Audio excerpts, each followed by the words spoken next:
This week we are beginning Frankenstein, but before we begin Frankenstein, there's a couple of things that we need to have to preview.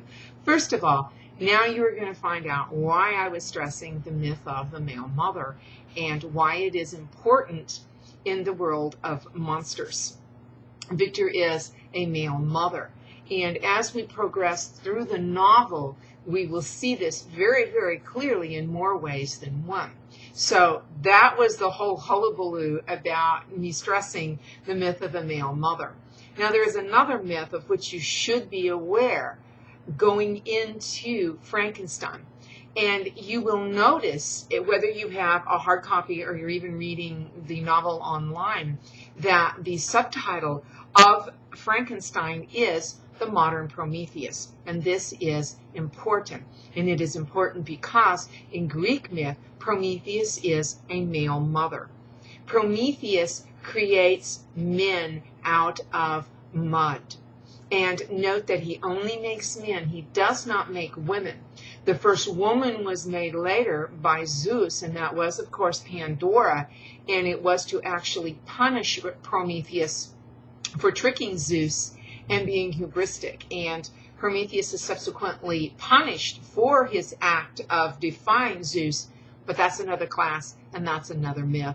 And our business with Prometheus is that myth of the male mother. Now Prometheus was a Titan, and his name means foresight, which means that he was able to see into the future. Now the Titans were the gods of the Pelasgians, and the Pelasgians were the people, indigenous people who lived in Greece before it was Greece.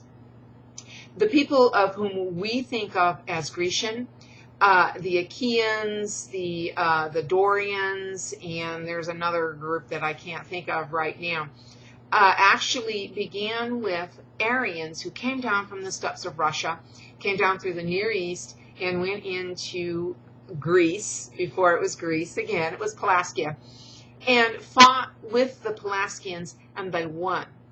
Now, in those days, when you had wars, and you had different sides that had different sets of deities, because they were polytheistic societies, they didn't ban those other deities, but new myths would arise. And so what happened when the Aryans subdued the Pelasgians was just that. And you had then an allegorical myth of that war between the Pelasgians and the Aryans, and of course in the myth it was the Titans against the Olympians, and of course the Olympians headed by Zeus won. Now Prometheus, because he had foresight, fought on the side of the Olympians, because guess what? He knew they were going to win. And that is why Prometheus is one of the few Titans to successfully segue over into the Olympian era.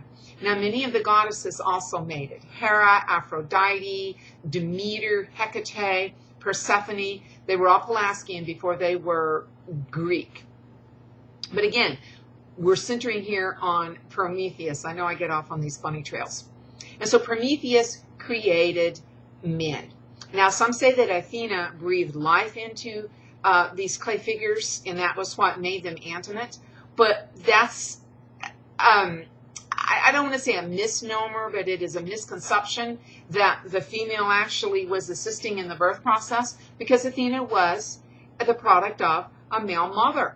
And in the Orestia, the Eumenides, she says, I came from Zeus. I have a father. I didn't need a mother, and I am always for my father.